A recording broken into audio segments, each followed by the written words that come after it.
के साथ फाइट करता है तो हफेंग उसकी जॉइंट स्वॉर्ड के टुकड़े टुकड़े करके रख देता है और उसे मार मार के इतनी बुरी हालत कर देता है कि वो बंदा लड़ने के लायक ही नहीं रहता। मगर ली जिंग को वहां पर कुछ नहीं आसानी से कैसे डॉज कर रहा है।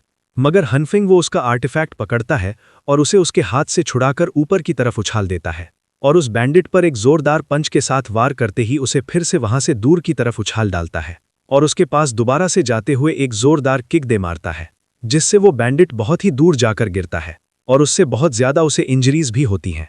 मगर उसके बावजूद भी वो अपनी जिद पर अड़ा हुआ होता है। मगर उसकी हालत इतनी खराब हो चुकी होती है कि वो लड़ नहीं पाता। पर जैसे तैसे वो हनफेंग को पंच मारने की कोशिश करता है तो हनफेंग उसका पंच पकड़ता है और उस बंदे से कहता है कि अच्छा तो तुम सिटी लॉर्ड हो, बताओ कि तुमने याओसी के बेटे को कहाँ छुपाया है। मगर वो बंदा कहता है कि मैं कोई सिटी लॉर्ड नहीं। ये सुनने के बाद यहाँ पर हनफेंग कहता है तुम चाहे कोई भी हो, मुझे इससे कोई फर्क नहीं पड़ता।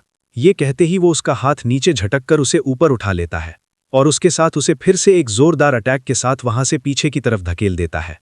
तो उस बंदे का वो ट्रेजर उसके हाथ से निकलकर सीधा ऊपर एक छत पर जा गिरता है, जिससे वो दोनों ही उस ट्रेजर के पीछे भागते हैं और हनफेंग कहता है कि उस ट्रेजर को छोड़ दो वरना मारे जाओगे। मगर वो बंदा जैसे ही उस ट्रेजर को छूने वाला होता है तो यहाँ पर हनफेंग वो वाइन का एक जार सीधा एक जलती हुई लैंप की तरफ थ्रो करता है और वो दोनों ही जैसे ही एक दूसरे के कांटेक्ट में आते हैं तो वहां पर एक जोरदार धमाका होता है, जिससे वो बैंडिट वहां से काफी दूर जा गिरता है और वो ट्रेजर बहुत ही आसानी से लुढ़कते हुए सीधा हनफेंग के करीब आता है। तो हनफेंग उसे अपनी एनर्जी से खींच लेता है और फिर वो लीजिंग से कहता है देखो मैंने फिर से तुम्हें बचा लिया। मगर लीजिंग कहता है कि मुझे बताओ कि तुम उस कारवान से कैसे निकल आए। तो हनफेंग कहता है अगर मैं कहीं जाना चाहूं तो कोई मुझे रोक नहीं सकता। ये कहने की ही देर थी कि अचानक लीजिंग को फील होता है कि जैसे वहां पर कोई आने वाला है। वो फौरन कहता है कि पीछे देखो। इतने में हम लोगों को दिखाया जाता है कि वहां पर उसी गली के अंदर एक पोर्टल ओपन हो जाता है और उस पोर्टल से एक बंदा बाहर निकल आता है और हमें बताया जाता है कि वो बंदा उस बैंडिट का यंग मास्टर है। उसका नाम जालो है। उसे देखकर वो दोनों ही हीरोज बिल्कुल हैरान थे, क्योंकि वो बंदा 5th लेवल का वॉरियर था जो कि अभी अभी यहां पर आया था और उसे वहां पर देखकर वो बैंडिट बिल्कुल कांपना शुरू कर देता है और अपने यंग मास्टर से कहता है कि प्लीज मुझे माफ कर दीजिए, मैं बिल्कुल बेकार और निकम्मा हूं, मुझसे बहुत बड़ी गलती हो गई है। तो उसका मास्टर कहता है कि कोई बात नहीं। ये कहते ही वो उसका सर अपने हाथ से पकड़कर मरोड़ देता है, जिससे वो बैंडिट बिल्कुल कमजोर हो जाता है। वहीं पर ही खत्म हो जाता है और उन दोनों लड़कों को ये देखकर काफी हैरानी होती है कि इसने इतनी आसानी से इस बैंडिट को मार दिया। मगर वो बंदा फौरन से अपनी स्पेस श्रिंकिंग टेक्निक को यूज करते हुए उस ट्रेजर को हनफेंग के हाथ से खींचकर अपने पास ले आता है। ये देखते ही हनफेंग सरप्राइज हो जाता है कि आखिर ये स्पेस श्रिंक टेक्निक कैसे यूज कर रहा है। मगर वो उससे अपना ट्रेजर वापस लेना चाहता था, तो इसीलिए वो फौरन से उसकी तरफ आगे बढ़ता है और उसे पंच मारने की कोशिश करता है। मगर वो बंदा एक स्पेस रिफ्ट क्रिएट करके हनफेंग को टेलीपोर्ट करके वापस पीछे भेज देता है और कहता है कि तुम्हें क्या लगा था कि तुम मुझसे ये ट्रेजर इतनी आसानी से छीन लोगे। ये कहते हुए वो उस पोर्टल के अंदर चला जाता है और दूसरी तरफ हम लोगों को दिखाया जाता है कि मास्टर याजी वो सिटी लॉर्ड के सामने बैठा हुआ होता है और सिटी लॉर्ड उससे कह रहा था कि आधी रात होने वाली है, मुझे वो ट्रेजर तुमने अभी तक नहीं दिखाया। मगर सिटी लॉर्ड वो काफी चालाकी से काम ले रहा था। मगर याजीवी कहता है कि तुमने अभी तक मुझे मेरा बेटा नहीं दिखाया, उसे मेरे सामने लेकर आओ, मैं उसे देखना चाहता हूं,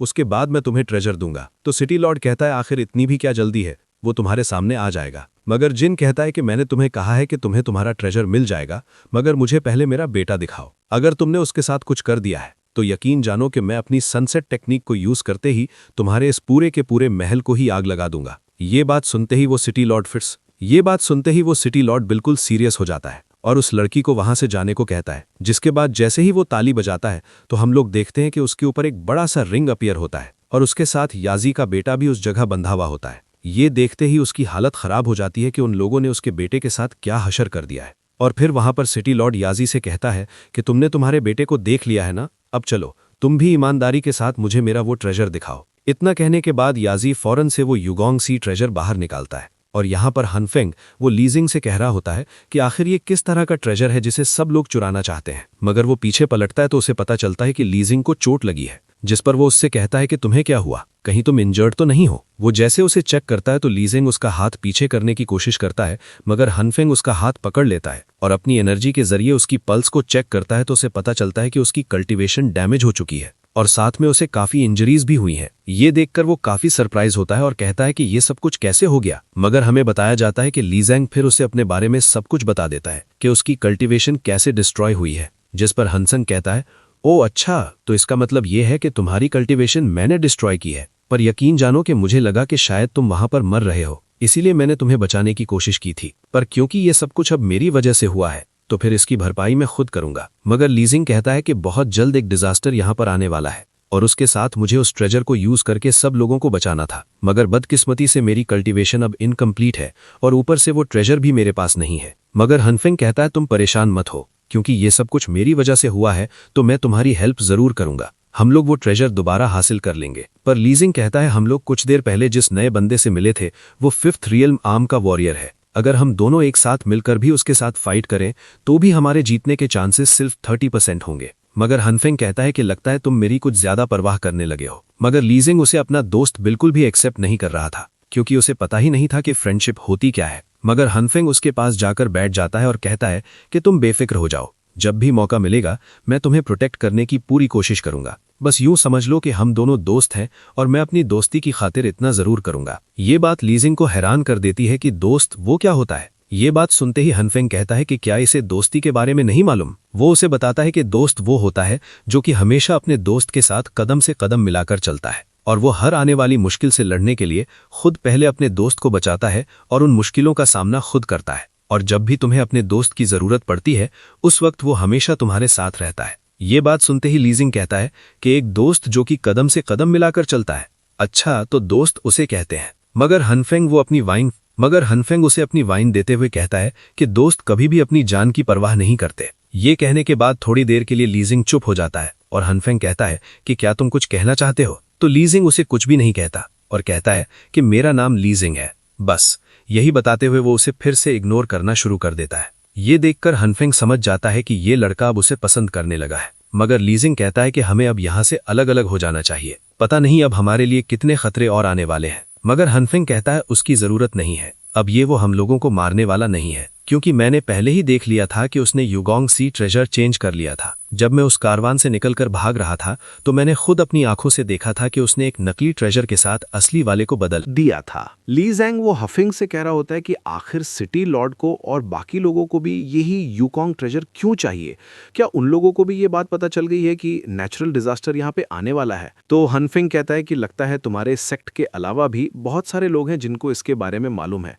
मगर ली ज़ैंग कहता है ये पॉसिबल कैसे हो सकता है, हमारे सेक्ट के सिर्फ टॉप लेवल के लोगों को ही ये बात मालूम है। मगर हनफिंग कहता है लगता है तुम्हारा सेक्ट वो अकेला ऐसा नहीं है कि जो नेचुरल डिजास्टर पे नजर रखता है।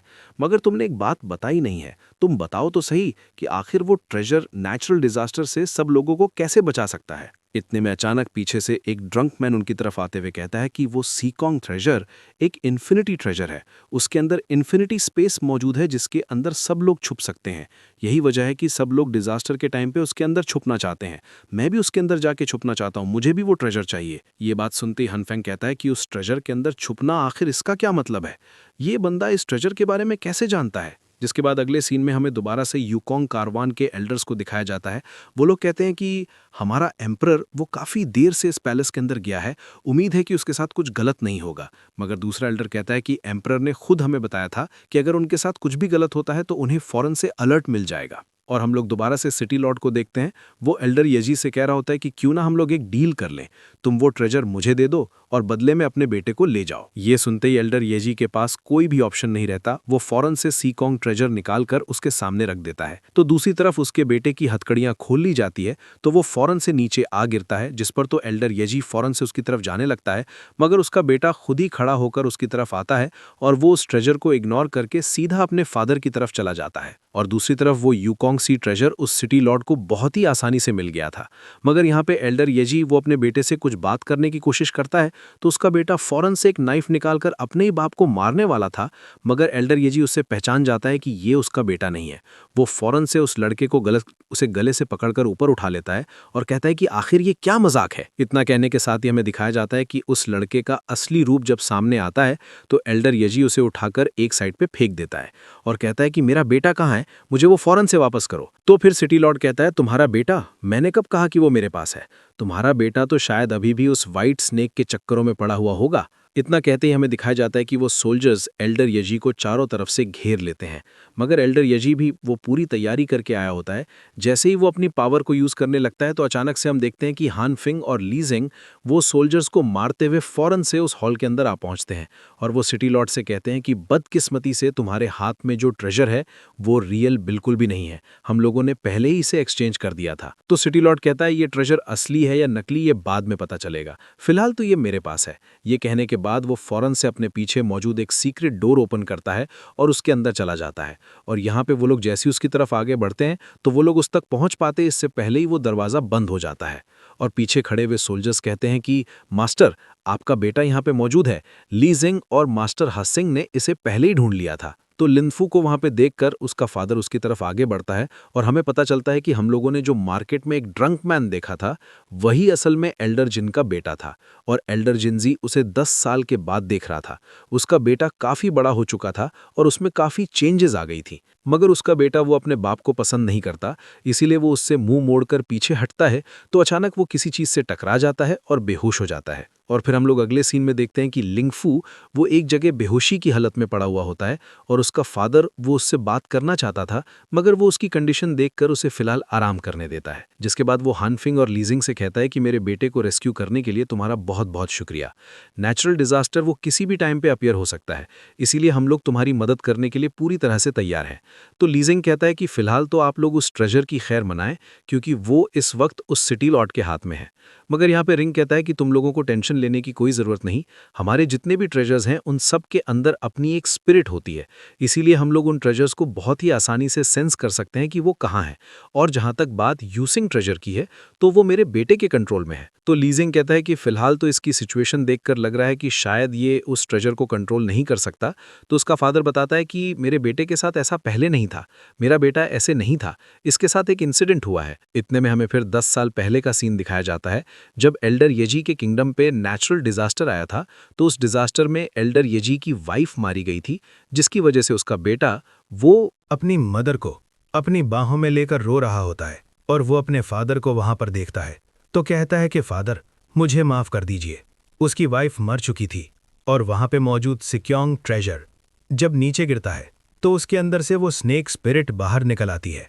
एल्डर जिनजीवो उस स्पिरिट से कहता है कि मैंने तुम्हें कहा भी था कि मेरी वाइफ और मेरे बेटे को लेकर उस यूकोंग सी ट्रेजर के अंदर चले जाना, आखिर तुमने ऐसा क्यों किया? मैंने अपनी पूरी की पूरी फैमिली को तुम्हारे हवाले किया हुआ था कि तुम उन लोगों की प्रोटेक्शन कर सकती हो। तुम इन लोगों को प्रोटेक्ट करने के बजाय मेरे बेटे को लेकर कहीं आवारागर्दी कर रही थी। ये करने के बाद वो अपनी सनसेट बो बाहर निकालता है और उसके जरिए उस लड़की को मारने वाला था, मगर उसका बेटा कहता है कि फादर इसे मैं खुद मारूंगा। ये कहने के बाद वो स्नेक गर्ल कहती है कि प्लीज मेरी बात को समझो, मगर लिम्फू उसकी कोई बात सुनने वाला नहीं था। वो फौरन से अपनी मून बो बाहर निकालता है जो कि उसके फादर की तरह की एक लेजेंडरी कमान होती है, और वो जैसे ही एरो रिलीज करने वाला होता है तो अचानक वो उस वायर को इतना खींचता है कि वो बाव उस एरो के साथ टूट जाती है और लिम्फू कहता है कि चले जाओ यहाँ से। ये सुनकर वो लड़की भी हैरान हो जाती है, मगर लिम्फू कहता है इस वक्त मैं अपने माइंड को कंट्रोल नहीं कर सकता, इसीलिए यहाँ से दफा हो जाओ। ये कहने के बाद वो लड़की फौरन से वहां से भाग जाती है और एल्डर जिनजीवो अपनी वाइफ को आकर उठाता है और फिर अपने बेटे से कहता है कि मुझे तुमसे ये उम्मीद नहीं थी, मैंने तुम पर भरोसा करके बहुत बड़ी गलती कर दी। ये कहकर वो वहां से चला जाता है और लिम्फो वो अपने बाप का भरोसा भी तोड़ देता है, साथ में अपनी माँ को भी खो देता है और उसके साथ साथ वो स्नेक स्पिरिट भी उसके पास अब नहीं थी। वो पूरी तरह से खाली हो चुका था और उसके पास जीने का कोई मकसद ही नहीं बचा था। और हम लोग दोबारा से प्रेजेंट सीन में आते हैं जहां पर एल्डर जिनजीवो उन दोनों ही वॉरियर्स को बता रहा होता है कि मैं अब अपने पास्ट को भूल चुका हूं और मेरी बीमारी भी काफी हद तक ठीक हो चुकी है। ये सुनकर हानफेंग कहता है कि अच्छा, तो इसका मतलब ये है कि आपका बेटा एक स्नेक के जाल में फंसकर उसका दीवाना बन गया था। तो एल्डर जिनजी कहता है कि उसने क्या गलत किया है और क्या सही, अब इसका कोई फायदा नहीं, क्योंकि वो नेचुरल डिजास्टर कल रात को यहाँ पर आ सकता है। इसीलिए मैं चाहता हूँ कि आप अपने बेटे को जल्द से जल्द मना लें कि वो उस ट्रेजर को ढूंढने के लिए कुछ ना कुछ करे, वरना यहाँ पे सब कुछ तहस नहस हो जाएगा और कुछ भी बचाने के लिए बाकी नहीं रहेगा। मगर एल्डर जिंजू पीछे मुड़कर देखता है तो उसका बेटा वहां पर नहीं होता। हम लोग देखते हैं कि उसका बेटा वाइन पीते हुए फिर से घर से काफ़ी दूर निकल आया था। जब वो एक जगह आकर बैठ जाता है तो वो कहता है कि आखिर मैं पास्ट को इतनी आसानी से कैसे भूल जाऊं, और ऊपर से वो लड़की मेरे दिमाग से निकलती ही नहीं। मगर साथ में उसे वो थंडर ट्रिबुलेशन भी याद आ रही होती है, जिसकी वजह से उसकी मदर हर्ट हुई थी। ये याद आने के बाद वो अपने ही बारे में कहता है कि मैं बिल्कुल यूजलेस हूँ। मगर हान फेंग और ली ज़ेंग उसे ढूंढ लेते हैं और वो कहते हैं कि ली ज़ेंग उससे कहता है कि तुम वाकई में बिल्कुल बेकार और निकम्मे हो। एक तरफ नेचुरल डिजास्टर वो पूरे शहर को जलाने वाला है और ऊपर से तुम यहाँ पर बैठकर रो रहे हो। तो वो लड़का उन लोगों से कहता है, तुम्हें कैसे पता चला कि मैं यहाँ पे हूँ? तो हान फेंग कहता है, मेरा ये दोस्त है ना, इसकी नाक कुत्ते से भी ज्यादा तेज है। तुम कहीं भी चले जाओ, ये तुम्हें सूंघते हुए ढूंढ ही लेगा। मगर ली ज़ेंग उससे कहता है कि एक मर्तबा वो नेचुरल डिजास्टर अपीयर हो गया तो फिर ये जगह पूरी तरह से हेल बन जाएगी और फिर यहाँ पे कोई भी चीज़ सर्वाइव नहीं कर पाएगी। सिर्फ तुम ही अकेले ऐसे बंदे हो जो कि इस नेचुरल डिजास्टर को रोक सकते हो। मगर वो लड़का कहता है, मैं अब उस ट्रेजर को सेंस नहीं कर सकता, इसीलिए मुझसे कोई भी उम्मीद मत लगाओ। ये कहने की ही देर थी कि यहाँ पर ली ज़ेंग वो उसकी सेंसिंग पावर को चेक करने की कोशिश करता है और हम देखते हैं कि जैसे ही वो उसकी पल्स को चेक कर रहा होता है तो उसकी एनर्जी वो उसके हार्ट पर जाकर एक जगह रुक जाती है और उसे पता चल जाता है कि इसका हार्ट पूरी तरह से टूटा हुआ है, इसीलिए ये अपने हार्ट के जरिए अपने उस ट्रेजर को कनेक्ट नहीं कर सकता। ये सब कुछ सिर्फ और सिर्फ इमोशनल डैमेज की वजह से हुआ है। पर यहाँ पर ली ज़ेंग के पास उसे ठीक करने का एक सीक्रेट मेथड अभी भी मौजूद होता है और वो उसे ठीक करने के लिए अपनी एक सीक्रेट टाइची टेक्निक को यूज़ करता है, जिसके जरिए वो पहले तो उस लड़के को पूरी तरह से हाथ और पैर से पकड़कर एक जगह ऊपर लटका देता है और अपनी टाइची एनर्जी उसकी बॉडी के अंदर ट्रांसफ़र करना शुरू कर देता है, जिससे उस लड़के को थोड़ी बहुत तकलीफ महसूस होती है। मगर वो कुछ भी नहीं करता क्योंकि वो पहले ही एक जिंदा लाश की तरह बना हुआ था और उसे अपनी जान की अब कोई भी परवाह नहीं थी। जब उसे तकलीफ होने लगती है तो वो थोड़ा बहुत चिल्लाता है। ये देखकर हान फेंग वो ली ज़ेंग से कहता है कि तुम आखिर कर क्या रहे हो, क्या तुम इसे मारना चाहते हो? तो ली ज़ेंग कहता है कि इस अकेले बंदे की जिंदगी बाकी लोगों से ज़्यादा इंपॉर्टेंट नहीं है। मैं यहाँ पर कॉमन लोगों के बारे में सोच रहा हूँ। अगर उन लोगों को बचाने के चक्कर में ये मारा भी गया तो भी मुझे कोई अफसोस नहीं होगा। हान फेंग उसे रोकने की कोशिश करता है और कहता है कि हमारे पास कोई और तरीका ज़रूर होगा, मगर ली ज़ेंग उसकी कोई बात नहीं मानता। जिसके बाद हान फेंग फिर अपनी एनर्जी उसकी बॉडी में ट्रांसफ़र करते हुए उसकी पावर को और भी ज़्यादा बढ़ा देता है और कहता है कि अगर तुम पागलपन दिखा सकते हो तो मैं क्यों नहीं दिखा सकता। ये कहने के बाद हम देखते हैं कि उन लोगों की एनर्जी और भी ज्यादा बढ़ती जाती है, जिससे उस लड़के को और भी ज्यादा तकलीफ होती है। मगर देखते देखते जब वो लोग उसकी एनर्जी को बहुत ज्यादा पुश करते हैं तो फिर उस लड़के को दोबारा से विजुअल्स आना शुरू हो जाते हैं, जो कि उसकी पास्ट लाइफ के विजुअल्स होते हैं, जिसमें वो उस लड़की को देखता है और उसकी मेमोरीज दोबारा से ताज़ा होने लगती हैं। और हमें दिखाया जाता है कि उसका हार्ट वो दोबारा से जुड़ना शुरू हो जाता है, जैसे कि उसकी पल्स वो आपस में एक दूसरे के साथ फिर से कनेक्ट हो रही हों। जैसे ही वो पूरी तरह से ठीक हो जाता है तो फिर ली ज़ेंग और हान फेंग दोनों ही अपनी एनर्जी रोक देते हैं और यहाँ पर ली ज़ेंग को थोड़ी बहुत वीकनेस फील होने लगती है क्योंकि वो ऑलरेडी काफी वीक हो चुका था और उसका रियल आर्म भी डाउन हो चुका था, तो वो अब इतनी ज्यादा एनर्जी यूज नहीं कर पा रहा था। और लिंग फू की हालत भी काफी ज्यादा खराब लग रही थी, मगर उसके बावजूद भी वो कहता है कि मैं बिल्कुल ठीक हूँ, तुम लोग जाओ और जाकर मेरे फादर को बचाओ। इतने में फिर हमें दिखाया जाता है वहां पर वही व्हाइट स्नेक गर्ल आ जाती है जिसका नाम यन वान था। जब वो वहां पर आती है तो वो लिनफू का नाम पुकारती है, मगर लिनफू फौरन से अपना मुंह दूसरी तरफ कर लेता है और कहता है कि तुम यहाँ पर क्या करने आई हो, चले जाओ यहाँ से, मैं तुम्हारी शक्ल भी नहीं देखना चाहता। मगर वो लड़की कहती है मैं तुम्हें यहाँ पर गुड बाय कहने के लिए आई हूँ, जिस पर लिनफू कहता है गुड बाय? कैसा गुड बाय? पिछले 10 साल से तुम मेरे पीछे साई की तरह फिर रही हो और तुम चाहती हो कि मैं तुम्हारी तरफ सिर्फ एक नजर देखूं? तुम्हें लगता है कि तुम मुझे फिर से अपने जाल में फंसाओगी? आखिर तुम्हारे अंदर ऐसा नया क्या है कि जो मैं तुम में देखूं? मगर जैसे ही वो उसकी तरफ देखता है तो वो बिल्कुल हैरान हो जाता है और कहता है कि ये क्या हुआ, तुम ऐसी कैसे बन गई?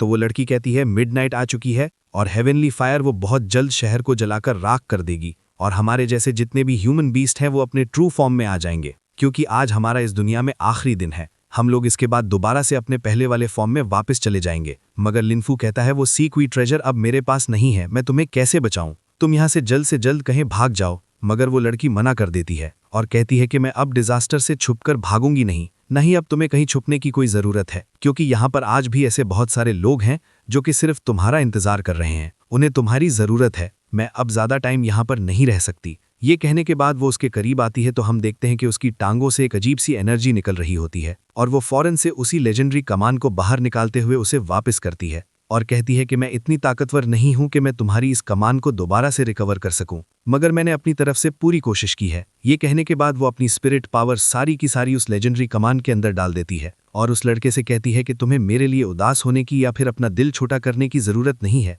मैं तुमसे जब भी मिलना चाहूंगी मैं तुमसे आकर मिल लूंगी। इतना कहने के बाद वो लड़की वापस से अपने रियल फॉर्म में आने लगती है तो हम देखते हैं कि उसके आसपास बहुत ज्यादा एनर्जी आ जाती है और वो पूरी तरह से अपने आप को एनर्जी से कवर कर लेती है और बहुत सारे फ्लावर्स वो उसकी बॉडी को कवर करते जा रहे होते हैं। जिसके बाद हम देखते हैं कि वो अचानक से एक रियल जायंट स्नेक फॉर्म में आ जाती है जो कि साइज में कई गुना ज्यादा बड़ा होता है और ऊपर से वो लिनफू को उसकी वो लेजेंडरी कमान भी वापस करती है। और जैसे ही लिनफू वो उस लेजेंडरी कमान को पकड़ता है तो हम देखते हैं कि उस कमान का इफेक्ट इतना खतरनाक होता है कि वो पूरी तरह से ट्रांसफॉर्म होना शुरू हो जाता है। लिनफू की बॉडी अब एनर्जी से भरती जा रही होती है, उसकी ड्रेसिंग भी चेंज हो गई थी और हम देखते हैं वो पूरी तरह से एक गॉड फॉर्म में ट्रांसफॉर्म हो जाता है। और वो स्नेक गर्ल जब उसे इस फॉर्म में देखती है तो वो उसके बिल्कुल सामने आ जाती है और उससे कहती है कि मैं आज भी तुम्हारे इस लुक को पहले की तरह पसंद करती हूँ। अगले सीन में हमें दिखाया जाता है कि हांस फैंग और ली जेंग वो दोनों ही बहुत ही स्पीड के साथ शहर के एक डायरेक्शन की तरफ जा रहे थे और वो लोग रास्ते में कहते हैं कि आखिर वो ओल्ड मैन वहां पर घर में छुपा बैठा क्यों है,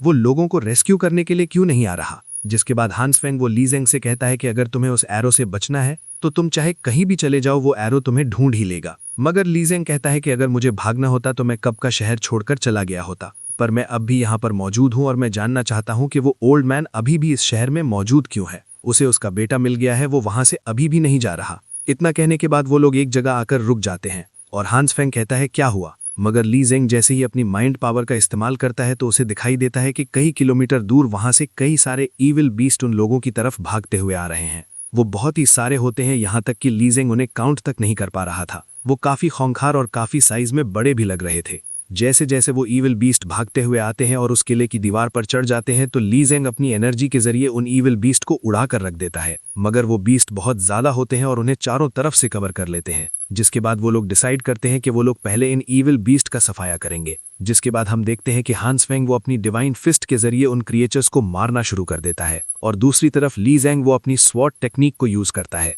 जिसके जरिए वो पलक झपकते ही उन ईविल बीस्ट को अपनी स्वॉर्ड का निशाना बनाता है और उनकी बॉडी पर अपना लोटस मार्क छोड़ देता है। जिसके बाद वो अपने एक हाथ के इशारे से उन सारे के सारे लोटस को डिस्ट्रॉय करके रख देता है। इस तरह वो बहुत ही आसानी से सबको एक बार में ही खत्म कर देता है। जिसके बाद वो लोग वहां से ऊपर एक छत की तरफ जाते हैं और उन लोगों को वहां पर एक एनर्जी दिखाई दे रही होती है और ली जेंग कहता है कि इसका मतलब ये है कि वो शख्स जो कोई भी था वो यूकैंग सी ट्रेजर का इस्तेमाल करके सारे ही ईविल मॉन्स्टर्स को इसी डायरेक्शन की तरफ अट्रैक्ट कर रहा है। हमें दिखाया जाता है कि एक गली में एक खौंखार ईविल बीस्ट होता है जो कि बिल्कुल लाइन के टाइप का होता है और वो दिखने में ही ऐसा जलासर लग रहा होता है कि जैसे वो वहां मौजूद लोगों को कच्चा चबा जाएगा। उसे देखते ही लोग यहाँ वहां भाग भाग रहे होते हैं और हर तरफ थरथली मची हुई होती है और हांस फैंग कहता है कि मैं लोगों को बचाने के लिए जा रहा हूं, तुम जाओ और यूकैंग सी ट्रेजर को तलाश करो। इतना कहने के बाद हांस फैंग वो फौरन से नीचे की तरफ कूद जाता है और हमें दिखाया जाता है कि वो लायन मॉन्स्टर जब वहां पे मौजूद एक छोटी सी बच्ची को देखता है तो वो उस पर टूट पड़ता है और उसे मारने ही वाला होता है कि इतने में अचानक उसका हमला एक जगह रुक सा जाता है।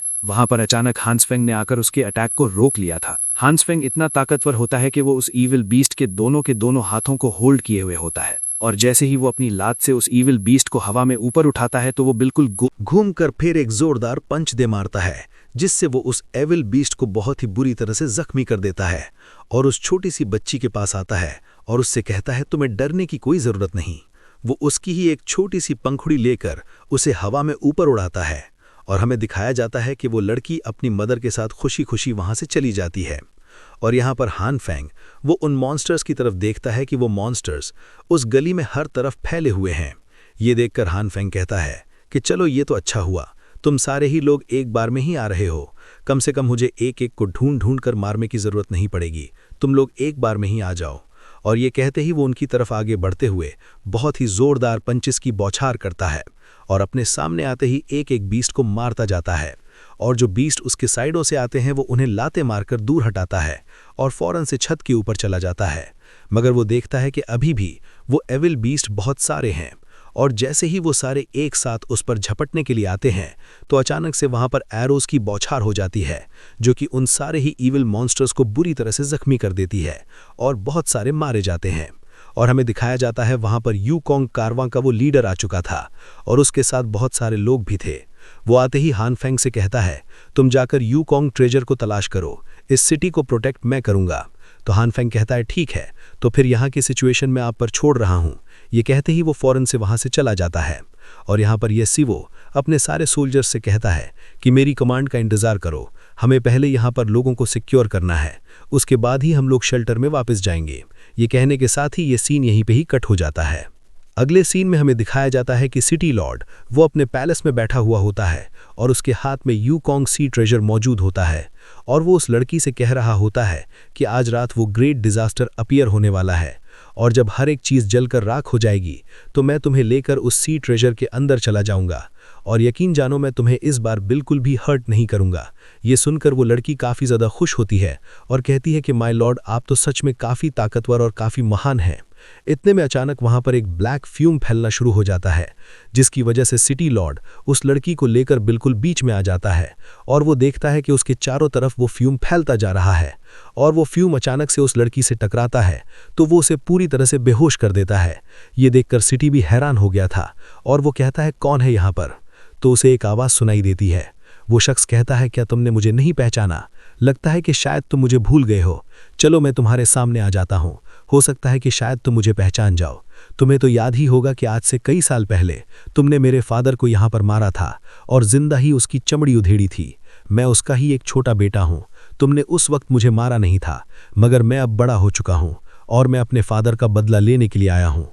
सिटी लॉर्ड ये देखते ही वहां से भागने की कोशिश करता है मगर उसके हाथ से वो ट्रेजर गिर जाता है और उसके ऊपर एक जोरदार ग्रेविटी प्रेशर भी आ जाता है जिससे वो उस ट्रेजर को पकड़कर उसके अंदर जाने की कोशिश करता है मगर वो ट्रेजर नकली होता है जिसकी वजह से वो उसके अंदर नहीं जा पाता। और वो मास्क मैन कहता है कि तुम्हारे साथ तो मुझे अपने पुराने सारे हिसाब किताब चुकते करने हैं, चलो मुझे बताओ कि हम लोग कहाँ से शुरू करें। ये कहते ही सीन कट हो जाता है और अगले सीन में हमें दिखाया जाता है कि सब लोग एक जगह जमा हुए होते हैं और उनके सामने मौजूद एक स्टेज बिल्कुल खाली पड़ा हुआ होता है और सब लोग सोच रहे होते हैं कि आखिर लोग कहाँ गए, कौन लोग यहाँ पे परफॉर्म करेंगे। मगर हमें दिखाया जाता है वहाँ पर मास्क के साथ कुछ ब्लैक स्मोक आता है और वो वहाँ पर आकर जैसे ही अपीयर होते हैं तो वो ह्यूमन फॉर्म में आ जाते हैं और वहाँ पर आते ही वो लोग एक रिचुअल परफॉर्म करना शुरू कर देते हैं और उसके साथ साथ वो लोग वहाँ पर एक स्टोरी भी बता रहे होते हैं जो कि असल में उस मास्क मैन की स्टोरी होती है और उनके साथ साथ वहाँ पर वो मास्क मैन खुद भी अपीयर होता है और जैसे ही वो नीचे आता है तो वो उन लोगों के साथ साथ वो रिचुअल परफॉर्म करना शुरू कर देता है और साथ में वो अपनी कहानी भी बयान कर रहा होता है और सब लोगों को बता रहा होता है कि किस तरह उसके फादर को मार दिया गया और उसकी जगह एक मॉन्स्टर ने ले ली। उस मॉन्स्टर ने उसके फादर की स्किन को अपना लिया जिसके बाद वो हूबहू उसके ही जैसा दिखने लगा। मगर फाइनली कई सालों के बाद उसका बेटा लौट आया है और वो अपने फादर की पोजीशन संभालने के लिए तैयार है और उसने उस डीमन को भी पकड़ लिया है। ये सुनकर सारे ही लोग हैरान हो जाते हैं कि ये लोग क्या कह रहे हैं, क्या हमारा ट्रू सिटी लॉर्ड वो मर चुका है और उसकी जगह कोई बहरूपिया है और ये लड़का जो हमारे सामने मौजूद है ये असली सिटी लॉर्ड का बेटा है। और यहाँ पर वो मास्कमैन सब लोगों से कह रहा होता है कि अब सब लोग तैयार हो जाओ क्योंकि आप लोग अपने ट्रू सिटी लॉर्ड्स बेटे को यहाँ पर वेलकम करने वाले हो। इतने में वो लोग ऊपर की तरफ देखते हैं तो वहां पर बहुत ज्यादा क्लाउड्स आना शुरू हो जाते हैं जिस पर वो सारे ही लोग हैरान होते हैं कि अचानक से यहाँ पर बादल क्यों आए हैं और उन्हें ऊपर सिटी लॉर्ड भी दिखाई देता है जिसे चेन्स के साथ बांधा गया था। उन लोगों ने सिटी लॉर्ड को बिल्कुल मून के सामने बांधा हुआ होता है और वो उस मास्क मैन को जब देखता है तो वो कहता है कि मुझे फौरन से छोड़ो वरना मैं तुम्हें नहीं छोड़ूंगा। और यहाँ पर वो मास्क मैन सब लोगों को बता रहा होता है कि मैं कोई बहरूपिया नहीं हूँ, मैं तुम्हारे ट्रू सिटी लॉर्ड का बेटा हूँ और वो शख्स जो कि तुम्हें सिटी लॉर्ड नजर आ रहा है वो सिटी लॉर्ड नहीं है। इतना कहने के बाद हम देखते हैं कि वो सिटी लॉर्ड आहिस्ता आहिस्ता अपने रियल फॉर्म में आने लगता है। उसकी ह्यूमन स्किन पूरी तरह से गायब हो जाती है और वो पूरी तरह से एक ईविल डीमन बन जाता है और वो अपनी चेन्स को तेजी से खींचते हुए बहुत ही तेजी से उस लड़के के करीब तक पहुंच गया था मगर वो उस तक नहीं पहुंच पाता। वो चेन्स उसे पकड़ लेती हैं मगर वो डीमन उस लड़के से कहता है कि तुम एक बार मेरे हाथों में आ जाओ, मैं तुम्हें कच्चा चबा जाऊंगा। मगर वो मास्क मैन कहता है तुम्हें क्या लगा था कि तुम बाकी डीमंस की तरह ही छुप कर रहोगे और किसी को कुछ पता नहीं चलेगा? तुम्हें लगता है कि तुम इसी क्यूंग ट्रेजर के अंदर छुप जाओगे और अपने साथ बाकी डीमंस को भी ले जाओगे? पर मैं तुम्हें बता दूं तुम्हारी किस्मत बहुत ही खराब है। तुम अपने आप को और अपने साथ इन बाकी सारे लोगों को मरते हुए देखोगे। मैं तुम्हें ऐसी मौत दूंगा कि तुम खुद अपनी मौत के लिए भीख मांगोगे। जिसके बाद वो फौरन से उसी सीक्यूंग ट्रेजर को एक्टिवेट कर देता है तो हम देखते हैं कि वो ट्रेजर अपने आप ही बहुत ज्यादा एनर्जी अब्सॉर्ब करना शुरू कर देता है और क्लाउड्स पूरी तरह से रेड होने लगे थे और वो मास्कमैन सब लोगों से कहता है कि क्या तुम लोग जानते हो कि मॉन्स्टर्स वो इस सिटी पर हमला क्यों कर रहे हैं? ये सब सिर्फ इसलिए है क्योंकि वो सारे ही मॉन्स्टर्स इस सीक्यूंग ट्रेजर को सेंस कर पा रहे हैं। उन्हें पता है कि यहाँ पे सबसे ज्यादा सिक्योर जगह अगर कहीं है तो वो इस सीक्यूंग ट्रेजर के अंदर है, और यही सेफ एटमॉस्फेयर उन लोगों को अपनी तरफ अट्रैक्ट कर रहा है। जिसके बाद वो सिटी लॉर्ड की तरफ पलटकर देखता है और कहता है कि आज मैं तुम्हें और इन सारे के सारे लोगों को मरने के लिए यहाँ पर छोड़ दूंगा, क्योंकि सिर्फ तुम अकेले ही नहीं हो बल्कि यहाँ मौजूद हर एक शख्स ने मेरे फादर के साथ गद्दारी की है। ये कहते ही वो सीक्यूंग ट्रेजर के अंदर अपने डेमोनिक पावर को एब्जॉर्ब किए जा रहा होता है और वो फ्यूम बहुत ही तेजी से उसके अंदर जाता जा रहा था। और वो मास्कमैन हंसते हुए कहता है कि फाइनली वो दिन आ गया है, अब शाओहुआ सिटी में हर तरफ खून की नदियां बहने लगेंगी। मुझे तो ऐसा लगने लगा है कि जैसे ये जगह अब जमीन पर ही एक पैराडाइज बन जाएगी। इतने में हमें दिखाया जाता है वहां पर ली ज़ेंग की एंट्री होती है और वो वहां पर आते ही अपने सामने मौजूद उस वॉरियर को कंट्रोल करने के लिए उस पर अपनी शानजी वाइन्स का इस्तेमाल करता है, जो कि उस वॉरियर को चारों तरफ से घेर लेती है। ये देखते ही वो वॉरियर हंसते हुए उसका मजाक उड़ाता है और अपनी पावर के जरिए आसपास की वाइन्स को पूरी तरह से तितर बितर कर देता है। और वो देखता है कि ली ज़ेंग वो उस ट्रेजर की तरफ आगे बढ़ने लगा है। ये देखते ही वो फौरन से उसके सामने एक स्पेस रिफ्ट क्रिएट करता है और खुद ही उस स्पेस रिफ्ट के सामने निकल आता है। जिसके बाद वो ली ज़ेंग को पंच मारने के लिए उसकी तरफ आगे बढ़ रहा था, तो ली ज़ेंग ये देखकर काफी हैरान हो जाता है।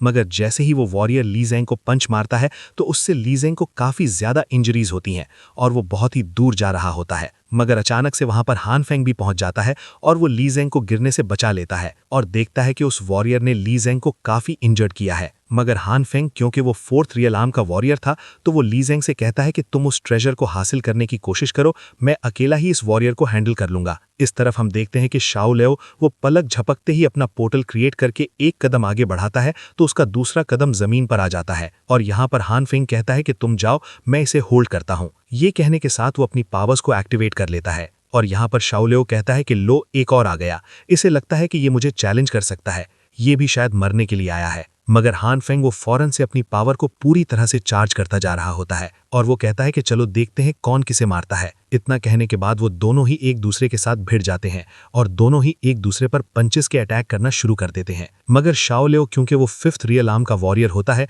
तो वो हान फेंग पर थोड़ा बहुत एडवांटेज ले रहा था। मगर ली ज़ेंग वो मौके की तलाश में था और जैसे ही उसे मौका मिलता है तो वो उस ट्रेजर पर झपटने की कोशिश करता है। जैसे ही वो उसके करीब पहुंच जाता है तो स्टार लेओ उसे फिर से रोकने की कोशिश करता है। मगर यहाँ पे हमें दिखाया जाता है कि हान फेंग वो एक बहुत ही ताकतवर हमला करने के लिए उस पर जायंट गॉड हैंडपाल अटैक करता है, जो कि काफी ताकतवर था। मगर शाओ लेओ उससे भी बचकर पीछे हट जाता है और साथ में वो हान फेंग पर एक बहुत ही जोरदार पंच के साथ वार करता है, जिससे हान फेंग भी काफी दूर जा गिरा था। मगर यहाँ पे ली ज़ेंग जैसे ही वो उस ट्रेजर को पकड़ने वाला था, अचानक से हम देखते हैं कि तुम लोगों का इस तरह अटैक करना बिल्कुल बेकार है, तुम मेरे सामने कुछ भी नहीं कर सकते।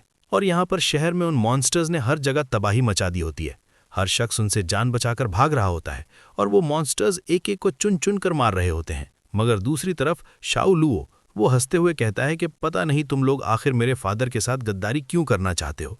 ये कहने के साथ वो बहुत ज़्यादा एनर्जी जनरेट करना शुरू कर देता है और उन लोगों से कहता है कि ज़रा देखो शहर में मौजूद हर एक शख्स कितना लालची है, क्योंकि यहाँ पे हर शख्स अपनी ज़िंदगी के लिए लड़ रहा है, उसे दूसरों की कोई परवाह नहीं। हमें दिखाया जाता है कि लोग ट्रेजर्स के लिए आपस में लड़ना शुरू कर देते हैं और एक दूसरे को मारने के लिए किसी भी हद तक जा रहे होते हैं। और एक बंदा तो ट्रेजर की खातिर एक बंदे को धक्का देकर एक मॉन्स्टर के सामने फेंक देता है। और यहाँ पर शाओ लुओ उन लोगों को कह रहा होता है कि देखो ये डिजास्टर ऐसे ही नहीं आ रहा, इन लोगों की इन हरकतों की वजह से ही आया है। अच्छा होगा कि ये सारे के सारे एक बार में ही खत्म हो जाए। मगर यहाँ पर वो दोनों ही वॉरियर्स दोबारा से खड़े हो जाते हैं और कहते हैं कि यहाँ पर अगर कोई मरना डिजर्व करता है तो वो सिर्फ और सिर्फ तुम हो। ये कहते ही वो दोनों ही अपनी पावर्स को फुली चार्ज करते हैं और दोनों ही एक साथ आगे बढ़ते हैं। मगर शाओ लुओ उन लोगों के लिए वहाँ पर बहुत सारी स्पेस रिफ्ट क्रिएट करता है, जिनके अंदर से लाइटनिंग एनर्जी निकल रही होती है और वो बहुत ज़्यादा खतरनाक होती है, क्योंकि हर जगह लाइटनिंग ही लाइटनिंग आ गई थी और वो लोग बड़ी मुश्किल के साथ अपनी जान बचाकर यहाँ वहाँ भाग रहे थे। मगर क्योंकि हर जगह स्पेस रिफ्ट होती है और उनके अंदर से लाइटनिंग आ रही होती है, तो उन वॉरियर्स का वहाँ तक पहुँचना बहुत ही ज़्यादा मुश्किल था। हन फैंग और ली ज़िंग दोनों ही वापस से टेलीपोर्ट होकर उसी जगह पहुंचते हैं जहां से वो निकले थे। जिसके बाद हन फैंग कहता है इसके इन टेलीपोर्टेशन एरियाज का कुछ करना पड़ेगा, जब तक हम इन्हें एक साइड पे नहीं कर देते तब तक हम वहां तक नहीं पहुंच पाएंगे। ये कहने के बाद वो दोनों ही एक प्लानिंग करते हैं और दोनों ही एक साथ आगे बढ़ते हैं। और यहाँ पर हमें दिखाया जाता है कि ली ज़िंग अपनी शानजी वाइन्स का इस्तेमाल करता है और उन्हें फैलाना शुरू कर देता है, जो कि ली ज़िंग अपने हाथों में लेकर फैला रहा था। वो एक स्पेस रिफ्ट के जरिए दूसरी स्पेस रिफ्ट में जाता है और हर जगह उन्हें फैलाता जा रहा होता है। और दूसरी तरफ शाओ लुओ को अंदाजा भी नहीं होता कि ये लोग करना क्या चाहते हैं, मगर वो ये सोचकर खुश था कि मैं इन लोगों को अपनी स्पेस रिफ्ट के जरिए उस ट्रेजर से दूर रख रहा हूँ। मगर एक मौके पर हन फैंग वो उन सारी की सारी स्पेस रिफ्ट को पकड़कर जैसे ही खींचता है तो वो सारी आपस में कंबाइन होकर एक धमाके के साथ फट जाती हैं। और ली जिंग एक मौके का फायदा उठाते ही उस ट्रेजर की तरफ आगे बढ़ जाता है और हन फैंग वो उस वॉरियर की तरफ आगे बढ़ता है ताकि वो ली जिंग की तरफ ना जा सके। मगर यहाँ पर शाओ लुओ वो चालाकी से काम लेता है और वो वहीं पर ही खड़े खड़े सिर्फ चुटकी बजाता है और वहां पर 2 स्पेस रिफ्ट क्रिएट होती हैं और दोनों ही वॉरियर्स वापस से, मगर शाओ लुओ वैसे ही हन फैंग को वापस पीछे धकेल देता है, जिसके बाद हन फैंग वो ली जिंग को उसका हाथ पकड़कर सीधा उस ट्रेजर की तरफ थ्रो करता है। तो ली जिंग वो उस ट्रेजर के करीब पहुंचने ही वाला था, ये देखते ही शाओ खुद से आगे बढ़ता है और वो उस ट्रेजर को पकड़ने से रोकने के लिए बिल्कुल ली जिंग के करीब पहुंच गया था। मगर जैसे ही वो उस ट्रेजर को छूने वाला था, यहाँ पर हम लोग लिंग जी को देखते हैं। वो अपनी सनसेट सूट का इस्तेमाल करता है, जिसके जरिए वो जैसे ही एरो रिलीज करता है तो वो अटैक शाओ लुओ की आंख के बिल्कुल पास से होकर गुजरता है, जिसकी वजह से उसके आंख में लगा हुआ वो छोटा सा मास्क उतर जाता है और नीचे गिरते ही टुकड़े टुकड़े हो जाता है। इस तरह शाओ लुओ को बहुत ज्यादा तकलीफ होती है और वो अपने चेहरे को सिक्योर करने के लिए उस मास्क का इस्तेमाल करने लगा था, मगर अब वो पूरी तरह से आउट ऑफ कंट्रोल होने लगा था और वो उन लोगों से कहता है कि इस हरकत के लिए मैं तुम लोगों को कभी भी माफ नहीं करूंगा। यहाँ पर ली जिंग जैसे ही वो उस ट्रेजर को पकड़ने वाला था, अचानक से हम देखते हैं कि उसके सामने शाओ एक बहुत ही बड़ा फेस अपीयर कर देता है, जो कि एक डेमोनिक फेस होता है, और वो उस ट्रेजर के साथ साथ ली जिंग को अपनी तरफ खींचने लगता है, जिसके बाद हन फैंग उसे बचाने के लिए उसकी तरफ आगे बढ़ता है, मगर इससे पहले ही वो ट्रेजर उन लोगों को अपने अंदर खींच लेता है और उसी के साथ ही ये एपिसोड भी यहीं पर ही एंड हो जाता है।